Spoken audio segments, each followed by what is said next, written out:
What's going on, everybody? How's everybody? Oh, you go. Hope you've had a good weekend.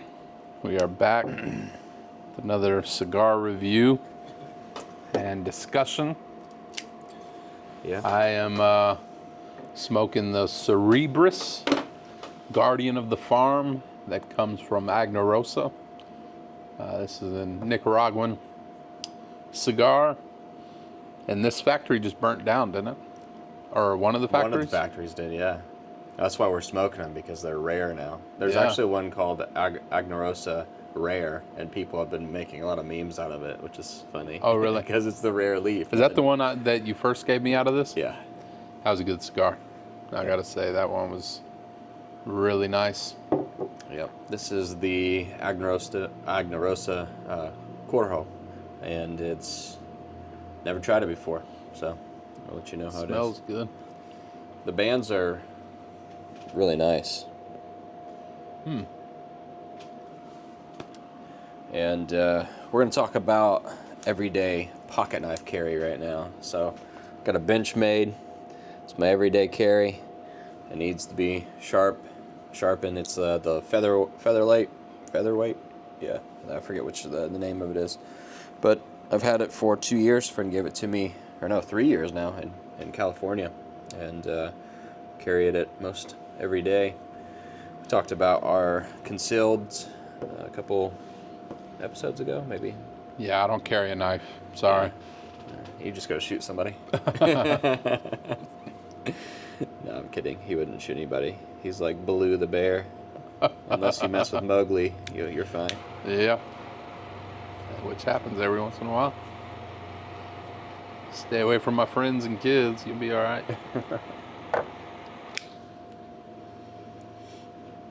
This tastes like chocolate. Mine almost had like a sweet bourbon flavor in the cold draw. After 2 or 3 puffs on the cold draw, it went away and gave way to an earthy, almost the same flavor as our Patriarch cigars, like that real earthy dirtiness, almost like Yeah. just nice flavor. No, you got it. You need this V-cut? No. You know I'm not going to use a V-cut.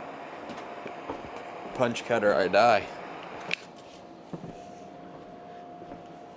I even carry a screw in my travel humidor for a punch cut, yeah. Don't sleep on the screw cut.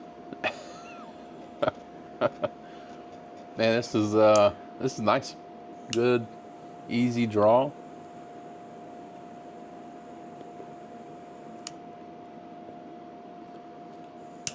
This Is this a Habano?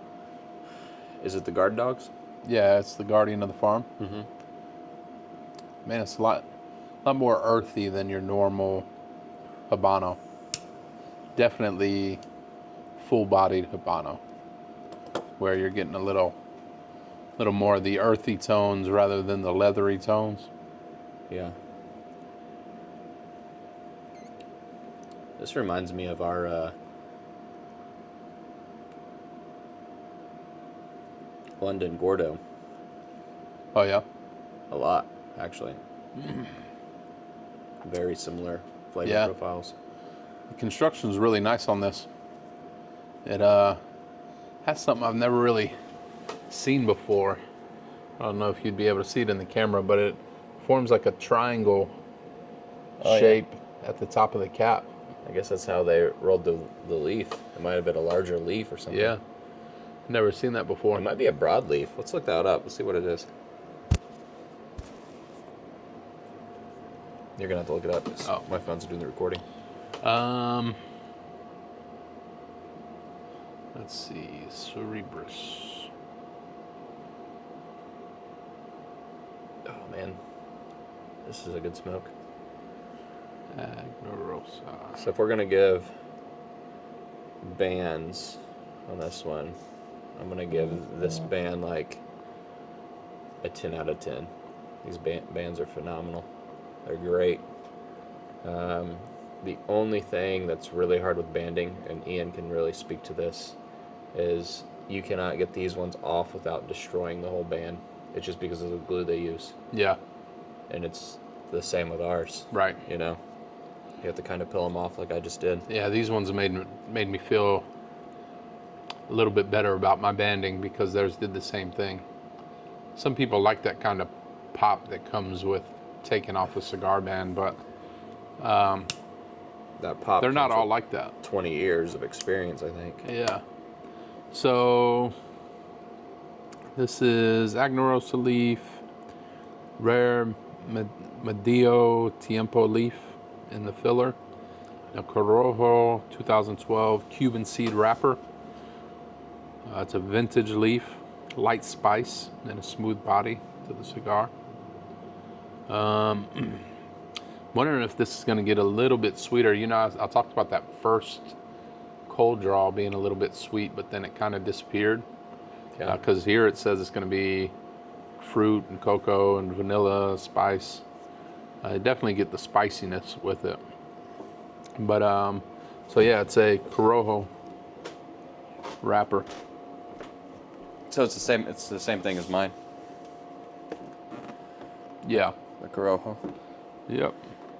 Well, it's not probably the same blend. I'm gonna grab the iPad and look up what my blend is.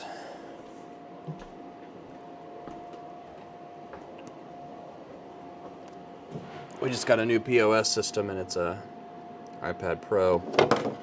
Oh no, I'm moving to the dark side.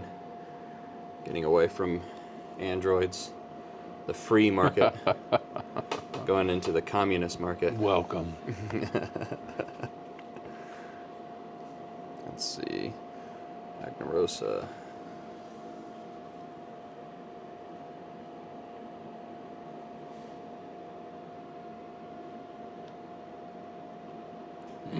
Oh, they got different sizes of these two. Robusto, Churchill, or Lonsdale. It's not a Churchill, it's a Lonsdale. Have you heard of that? 6x44. Yeah, it's like super long and super skinny.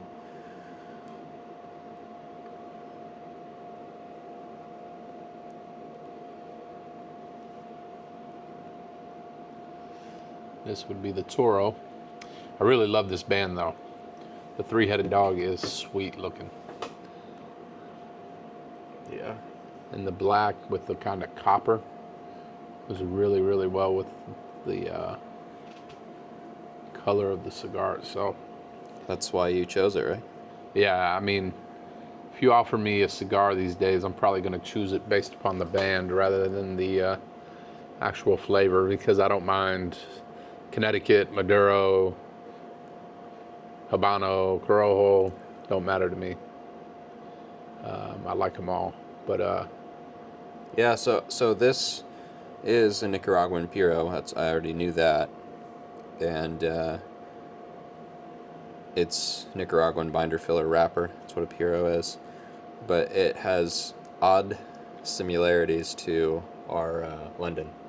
It's almost like, it's not the same blend, obviously, but very similar. yeah. It's the same size? No, ours is a little bit bigger, right? It's a Gordo. This Yeah. is the box press that they have.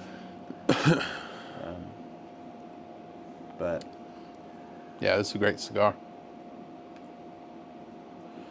well, in every episode we highlight something for the week.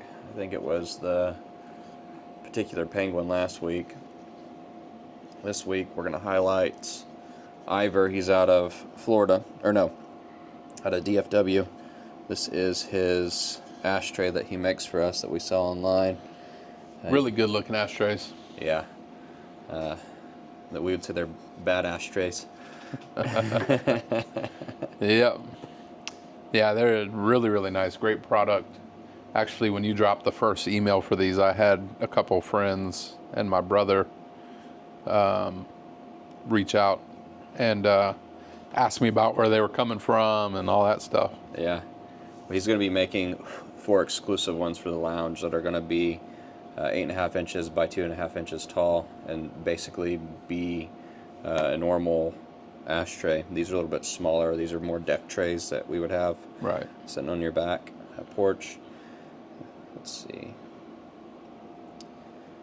Well, when it comes to this cigar, the Corojo from Agnarosa, I would say it's really good. The profile that I just read online, it kind of makes me biased, so I'm just going to lean into it. They say that it's almost full-bodied, which I could get that on the first couple puffs.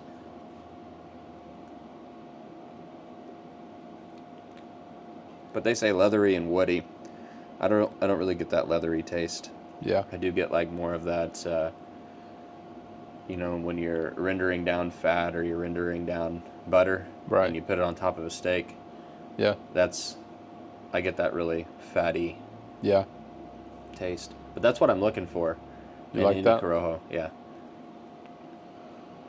Yeah, mine said it was supposed to be cocoa-y and fruity, and I don't get any of that in this, to be honest. I get more of a full-bodied Maduro almost. Really? Yeah, like just a dark, earthy flavor. Yeah. These have been sitting in my humidor for Yeah, 2 years. right. So, But the one thing they did say was it has some spice, and I definitely get that off of here. yeah, I'm not getting any spice out of this one. That's why I said it mirrors the London, and it doesn't have any. I think what we pride ourselves on with our London and our Savoy and our Westminster is it doesn't have any of that bad aftertaste. Yeah, yeah. This is the same thing. It's just Yeah, the smooth. London you would expect to get like it would be a pepper bomb almost, Yeah. Well, your first couple puffs, it is. but yeah, to me it's just super smooth. Yeah. To me, I don't get any of that in there. Yeah, maybe the first puff you get a little bit in the back of your throat, but it just really smooths out. But I'm a sissy when it comes to that pepper stuff, so I probably Yeah. notice it a lot more I than. kind of dig it. Yeah, I'm not a fan. So we have a few updates on what's going on around here. We have the 3 Forms of Unity cigar line coming out, and this will be before Christmas. Those are And going to be nice. We also have the Creedle lines coming out. We scrapped the 5 Solus because it's just chintzy. It's a gimmicky thing, I think. So we decided to be a little bit more intentional on our branding. Every reformed business has the 5 Solus on everything, Sure. which we hold to them. We're preaching through them as a church right now. Right. I got sufficiency of scripture this Sunday. I did Authority yesterday. We're doing Sola Scriptura, and I don't know how many weeks we'll spend there, but Yeah. at least I got 2 3. weeks in a row, so I'll be able to have yeah. sufficiency for 2 weeks. Yeah, yeah. That's probably what I'll end up doing. Well, Ian, Yeah. how much weight have you lost? I have lost 92 pounds. 92 pounds. Is that from your heaviest? From my heaviest, yeah. Since I have come here to the Clarksville, Oak Grove area, I have lost probably close to somewhere around 60 pounds. I was 542 when I started going to the gym in March. And since then, I'm down to 487. Yeah. You feel good about it? Yeah, I feel great about it. I'm really excited. I played sports my whole life growing up. And So you're a basketballer.